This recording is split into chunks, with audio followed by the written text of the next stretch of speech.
এই দেখো মার জন্য রান্না করছি, ভুগের রান্না। হ্যাঁ, পটলটা ভেজে রেখেছি, পনিরটা ভেজে রেখেছি, আলু ভেজে রেখেছি, অল্প সব ভাজা করেছি তো ওই তেলে।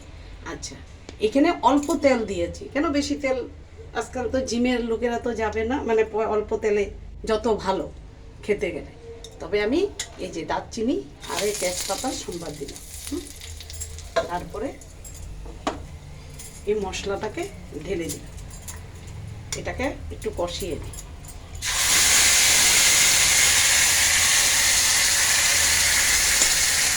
মশলাটাকে কষিয়ে দিই।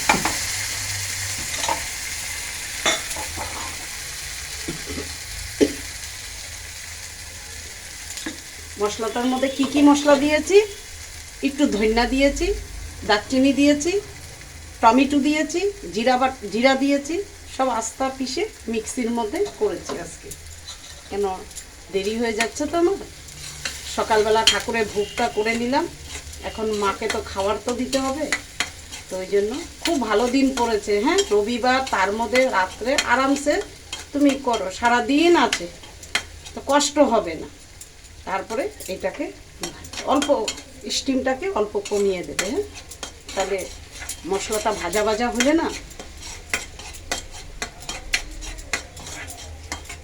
মার প্রসাদ।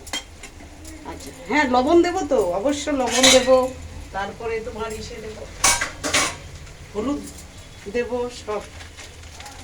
তবে এই মশলার বাটিটার মধ্যে আমি লবণ আর হলুদ একটু এই হলুদ একটু মিলিয়ে দেবো, এই জলটা।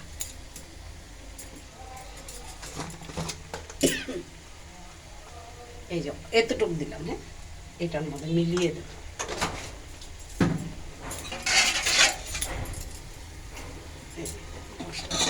গরম জল, হ্যাঁ আমি গরম জল আমার ব্যবহার করি।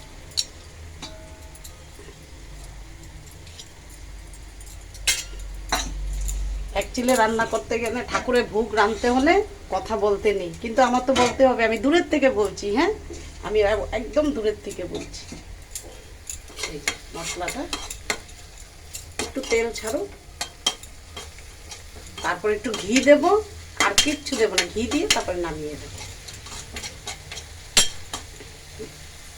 এই যে ঢেলে দিলাম। হ্যাঁ,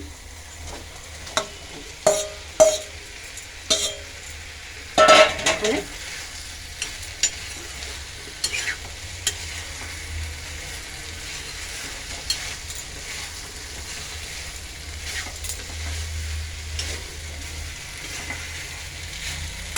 লবণ হলুদ কেন দেইনি, এটাকে মশলাটাকে সব ওর সাথে মিলিয়ে তারপরে জলটা পরে দেব একটু, এটার সাথে হোক।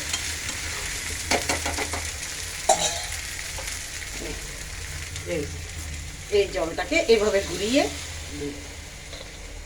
তারপরে ঢেকে দেবো। হ্যাঁ, দেখো কালারটা দেখো কত সুন্দর কালার হয়েছে। 4টা কাজু দিয়েছি। হ্যাঁ, কাজু, ধনিয়া, জিরা, কাঁচা লঙ্কা, আদা, এলাইচি এই মশলাটার মধ্যে আছে, সবজিটার মধ্যে। এইভাবে ঠাকুরের ভোগ আজকে। তো আমার তো তোমরাই তো আমার পরিবার, আজকে তোমাদের কাছে শেয়ার করবো না তো কার কাছে করব? ওই জন্য আর একটু জল লাগবে, তো একটু জল দিয়ে দিলাম। এই এখন ফুটবে, ব্যাস আর লাগবে না বেশি জল, ভালো লাগবে। ভাজা হয়ে গেছে, 5 রকমের ভাজা হয়ে গেছে। এই তোমার কলার বড়া করেছি, তারপর লুচি করেছি, পায়েস করেছি। এখন মার ভোগটা রান্না, তরকারিটা হয়ে যায়। রাধে রাধে।